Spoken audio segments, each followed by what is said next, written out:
Machilipatnam NH 65 పక్కన కేవలం 13,000కే గజం. Sunny sands gated Vilas KBP developers. నమస్తే బాలరాజు గారు. నమస్తే రోషన్ గారు, బాగున్నారా? బాగున్నాను. కానీ మరి ఇప్పుడు మీకు అమ్ముడుపోయే ఉద్దేశం లేదు, వీర విధేయుడు కేసీఆర్ గారు అంటే చచ్చిపోయేంత ప్రేమ మీకు. మరి అలాంటిది 2 నెలలు ప్రగతి భవన్లో ఎందుకున్నారు, ఫ్యామిలీని వదిలిపెట్టి అందరు కూడా? అదే అంటున్నా, ఆ టైంలో నాకు వచ్చినటువంటి థ్రెటనింగ్ కాల్స్. ఓకే, చంపేస్తామనా? రకరకాలుగా. మీరు ఎవరు చెప్పినారు మీకు ఇదంతా కూడా, ఎందుకు వెళ్ళినారు మీరు దీంట్లో, మీకు ఏం తెలుసు అని వెళ్ళినారు, మీ పని ఇది కాదు కదా అని రకరకాల థ్రెటనింగ్ చేసిండ్రు. హుజురాబాద్ భయ ఎన్నికల్లో మా పార్టీని గెలిపించే దాంట్లో సవాళ్ళకు ప్రతి సవాళ్ళు చేస్తే కూడా నాకు హెచ్చరికలు వచ్చినాయి. కాంగ్రెస్ పార్టీ నుంచి వచ్చినాయి, బీజేపీ పార్టీ నుంచి వచ్చినాయి, ఇంకా ఏ పార్టీ లేనోడు కూడా టైంపాస్కి చేసినట్టున్నారు. కాబట్టి ఏ రోజు కూడా వెరవలేదు, భయపడలేదు. ప్రతి ఫోన్ కాల్కు రెస్పాండ్ అవుతుంటే ఇట్లా కాల్స్ వస్తున్నాయంటే కేటీఆర్ గారు చెప్పిన మాట ఏంటంటే, ఎవరు ఏ భాషలో మాట్లాడితే వాళ్ళకి ఆ రకంగా మాట్లాడు, ఇది లేదంటే వీళ్ళు ఆపేటట్టు లేరంటే కొన్నిసార్లు నేను నా క్యారెక్టర్ను కోల్పోయి నా నైజం అది కాకుండా కానీ బూతులు కూడా మాట్లాడాల్సిన పరిస్థితి వచ్చింది. ఓకే, నన్ను నేనే డిఫెండ్ చేసుకోవాల్సి వచ్చింది తప్ప ఏ రోజు కూడా రక్షణ కవచంగా మాత్రం పార్టీ లేదు. అయినప్పటికీ నేను బాధపడలేదు. మీకు భయం అనిపించలేదు? రికార్డ్స్ ఎక్కడికో వదిలేస్తారు. నేను ఇక చదువుకున్నా కదా, అదంతా ట్రోల్ అయితే తెలుసు, ఎక్కడి వరకు వెళ్ళిపోతే తెలుసు, ఎంత కక్షలు పెట్టుకుంటారో తెలుసు, కోపం పెట్టుకుంటారో తెలుసు. కానీ పుట్టిన ప్రతి ఒక్కరు గిట్టక తప్పదు. కానీ మనకున్నటువంటి మనం చేస్తున్నటువంటి పనిలో నిజాయితీ ఉన్నప్పుడు మనము ఎవరో అనే మాటలను భరించే శక్తి నాకు లేదు. కాబట్టి ఇప్పుడు లేదు, ఎప్పుడు ఉండదు. కాబట్టి వాళ్ళకి తగిన బుద్ధిలో ఆ రీతిలో నేను సమాధానం చెప్పడం, మాట్లాడడం వల్ల కొంతమంది మీ అటువంటి మిత్రులు, మీకు ఇంత చదువుకున్నటువంటి వ్యక్తి వాడెవడో మాట్లాడిండు, మీరు మాట్లాడొద్దు కదా అంటే నిజంగా నేను చాలా గిల్టీగా ఫీల్ కావడం జరిగింది. కొన్ని సందర్భాల్లో చెప్పడం జరిగింది. ఇప్పుడు కూడా నేను చెప్తా ఉన్నా, నేను కొన్ని సందర్భంలో నేను వాడిన భాష నిజంగా నాకు అవమానంగానే ఉంది. ఇప్పుడు కూడా మీ సుమన్ టీవీ ద్వారా నేను ప్రేక్షకులను, నా మిత్రులను, నా వల్ల నా భాష వల్ల ఇబ్బంది పడ్డటువంటి వాళ్ళను, నాకు నచ్చనటువంటి లాంగ్వేజ్ వాడినందుకు నన్ను క్షమించాలని కూడా కోరుతా ఉన్నా. ఆ 2 నెలలు ఎలా అంటే కేసీఆర్ గారితోనే బ్రేక్ఫాస్ట్ అంట, కేసీఆర్ గారితో లంచ్ అంట, కేసీఆర్ గారితో ఈవినింగ్ డిన్నరు, అన్ని రకాలుగా ఆయనతోనే విందంతా ఆయనతోనే జరిగింది. 4 ఎమ్మెల్యేలకి రాజభోగాలు, బాగా ప్రగతి భవన్లోనే ఆయనతో పాటు ఉన్నారు. రాజభోగాలు అంటే ఏంది అంటే, నా అటువంటి వాడికి భోజనం దొరకదనా? అట్లానే కాదు, 2 నెలలు అక్కడే ఉన్నారు కదా మీరు. అక్కడ ఉన్నాం కలిసి, అందరి కేసీఆర్ గారితో కలిసి భోజనం చేసినాం, మేము ప్రత్యేకంగా ఉండి భోజనం చేసినాం, రకరకాలుగా జరిగింది. అది ఓ భోగం కింద భావిస్తే ఇట్లా ఆకలిని కూడా ఎవరికి దొరుకుతుంది అట్లా? కేసీఆర్ గారికి ఎమ్మెల్యేలు ఎందుకు దొరకదు? ఎమ్మెల్యేలే ఎందుకు దొరకదు? ఎంతమంది వెళ్ళారండి ఎమ్మెల్యేలు ప్రగతి భవన్ లోపలికి చెప్పండి. అందుకే కదా కోపము, అందుకే కదా కోపము. నేను నన్ను వెళ్ళనించినటువంటి పరిస్థితి ఉంటే మాత్రం అక్కడ సిఎస్ఓలు ఉన్నా కానీ, అక్కడ ఐపీఎస్ ఆఫీసర్లు ఉన్నా కానీ, నువ్వెవడరా నన్ను ఆపడానికి, నేను ఎలక్టెడ్ రిప్రజెంటేటివ్ అని తన్నుకొని వెళ్ళేటువంటి పరిస్థితి నాది. అందుకే ఆ యాటిట్యూడ్ను వక్రీకరించాం. ఎందుకంటే మేము ఎన్నికైన ప్రజాప్రతినిధులం బాస్. మమ్మల్ని మా ముఖ్యమంత్రి దగ్గరికి వెళ్ళేటప్పుడు ఆపేదానికి ఎవరిచ్చిన వాళ్ళకి అధికారం?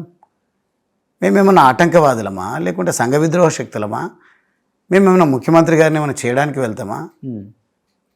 మేము ప్రజా అవసరాలను, ప్రజల వినతులను తీసుకొని ముఖ్యమంత్రి గారి దగ్గరికి వెళ్తూ ఉంటాం ఎప్పుడు ఆ రకంగా. అందుకే కొన్నిసార్లు ఎక్కువ అగ్రెసివ్ అనే ముద్ర వేసి నన్ను రాజకీయాల నుంచి తప్పించేటువంటి ప్రయత్నాలు చాలామంది చేశారు. నా ప్రాణమైనా పోతుంది కానీ రాజకీయాలు మాత్రం వదలను. నేను ఎంచుకున్న రాజకీయం ఏంది అని అంటే, ప్రజలకు సేవ చేయాలి అంటే ఒక పారిశ్రామికవేత్తగా చేయలేనటువంటి గొప్పగా సేవలు ప్రజాప్రతినిధిగా చేయొచ్చు, పాలసీ మేకర్గా చేయొచ్చు అనే ఆలోచనతోన కొట్లాడి ఎదిరించి నిలబడి ఈరోజు ఎవరెన్ని అభాండాలు నా పైన వేసినా వెరవకుండా రాజకీయాల్లో ఇంకా ఉన్నత స్థితికి, ఉన్నతమైనటువంటి పార్టీలకు వెళ్ళాలని నిర్ణయం తీసుకొని నేను భారతీయ జనతా పార్టీలో నరేంద్ర మోడీ గారి నాయకత్వాన్ని బలపరుస్తూ ప్రజల సమస్యలు పరిష్కరించడంతో పాటుగా సమాజంలో ఉన్నటువంటి ప్రతి పేదవాడికి, చిట్ట చివరన ఉన్నటువంటి పేదవాడికి కూడా సంక్షేమ ఫలాలు అందాలి, ప్రభుత్వం నుంచి రావాల్సినటువంటి హక్కుగా రావాల్సినటువంటి నిధులను కానీ అవకాశాలను కానీ వారధిగా ఉండి అందించాలనే సంకల్పంతో నేను పోతున్నా. ఈరోజు కూడా భారతీయ జనతా పార్టీలోకి, ఇక్కడ భారతీయ జనతా పార్టీ అధికారంలోకి లేదు, పార్టీ అధికారంలో లేదు, లేకుంటే భారతీయ జనతా పార్టీ నేను చేరిన వెంబడే నాకేం కిరీటం పెట్టదు, ఆ కిరీటాల కోసం నేను వెళ్ళడం లేదు. భారతీయ జనతా పార్టీ సిద్ధాంతాలు నచ్చి ప్రజలు కోరుకుంటున్నది కూడా ఒక పార్టీ. అది నేను రాజకీయాల్లో ఉండాలి అని అంటే అంత క్యాలిక్యులేషన్స్ లేకుండా నేను ఒంటరిగా పోరాటం చేస్తా లేకుంటే ఇండిపెండెంట్గా గెలుస్తా, అది సాధ్యమయ్యే పని కాదు ప్రస్తుత రాజకీయ పరిస్థితుల్లో. ప్రగతి భవన్ నుంచి వచ్చిన తర్వాత బాగా ఎంజాయ్ చేసింది ఎవరు? అందరూ క్యాబినెట్లో చోటు ఇవ్వకపోయినా పర్లేదు, క్యాబినెట్ రేంజ్ అయితే ఇచ్చారు మనకి, మంచి బుల్లెట్ ప్రూఫ్ వెహికల్, మంచి పైలట్ వెహికల్స్ ఇచ్చారు, మినిస్టర్ కన్నా ఎక్కువే బందోబస్తు ఇచ్చారు చెప్పాలంటే మీ నలుగురికి, హర్షవర్ధన్ కావచ్చు, మీకు కావచ్చు, కాంతారావుకి, రోహిత్ రెడ్డికి. అంటే వాళ్ళు అక్కడ ఇక్కడ ప్రస్తావించిన సందర్భాలు కూడా అది కూడా తెలుసు అందరికీ.